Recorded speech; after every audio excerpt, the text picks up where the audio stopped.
กินได้อยู่พวกใหม่เลี้ยงผู้พวกใหม่เด็กอ่ะเอาญาติตัวใหญ่ตัวใหญ่ไหลนี่ได้อีกนี่ได้เองเดิมอ่ะนี่พี่ช่างหน่อยถูกเลี้ยง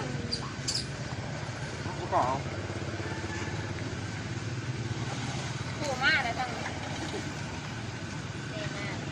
มาที่มีมาก็มาหลายค่ะคุณพวกใหม่ตัวจังที่สองเอาใครไปดีเลยเฮ้ยเอามาเยอะ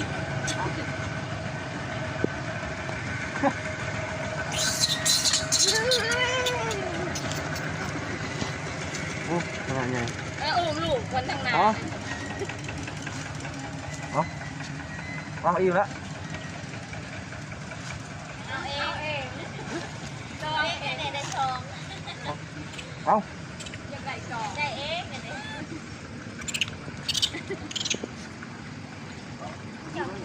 พูดอยู่พูดพวกใหม่ตัวนั้นตัวนี้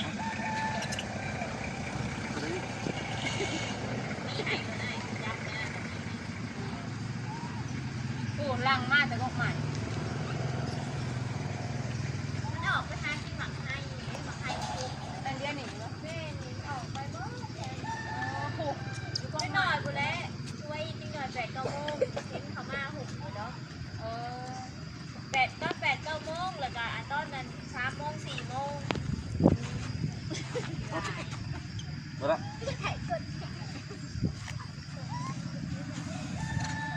โอ้ยางฟางค่ะบังลูกคนกินนมเอามาอีกเอาอิ่มละ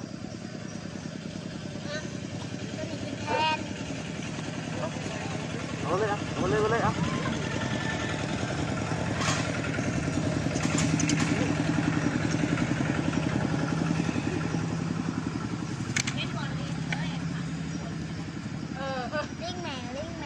จังแพ้ดูให้มันเนาะจะเล่งแม่ก่อนดีไก่อันนี้ก็ได้พี่โอ้หนำสวยงามขนาดบรรยากาศ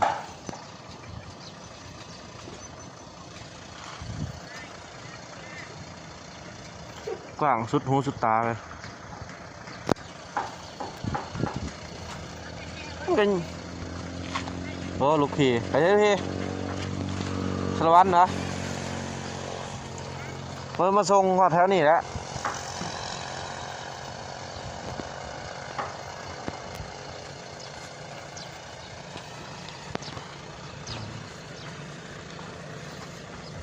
ทางมาก็ถือว่าโอเคเลยปูยางเรียบร้อย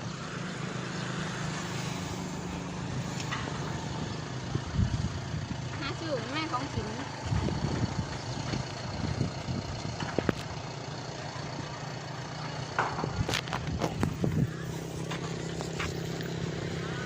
ได้หรือเปล่าหลายค่ะขนาดนะทั้งรุ่นก็มี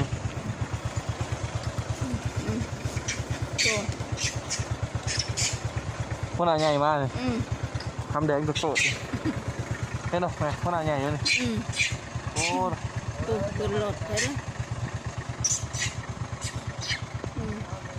เต็มเลย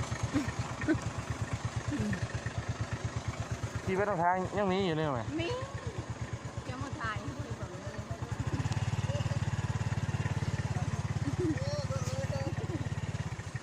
โอ้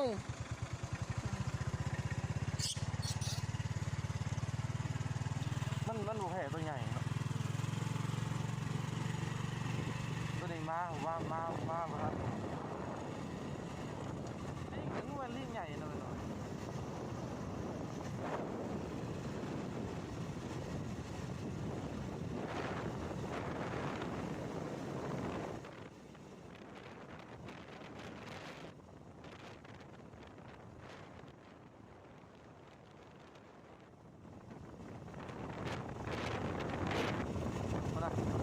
ออกมาเต็ม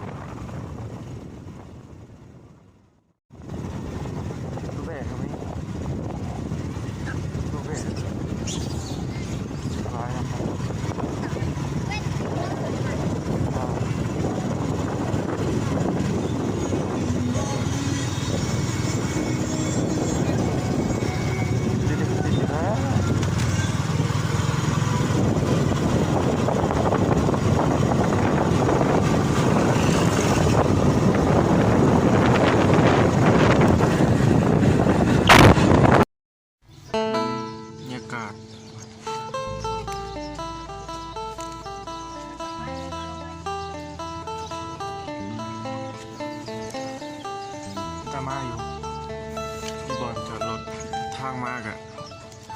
ที่เรื่องเป็นทางยางเขามาแต่ทางใหญ่เลยหักเขามีหาดค่ะ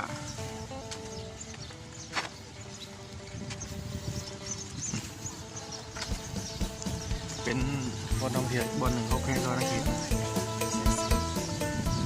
จุดจ้า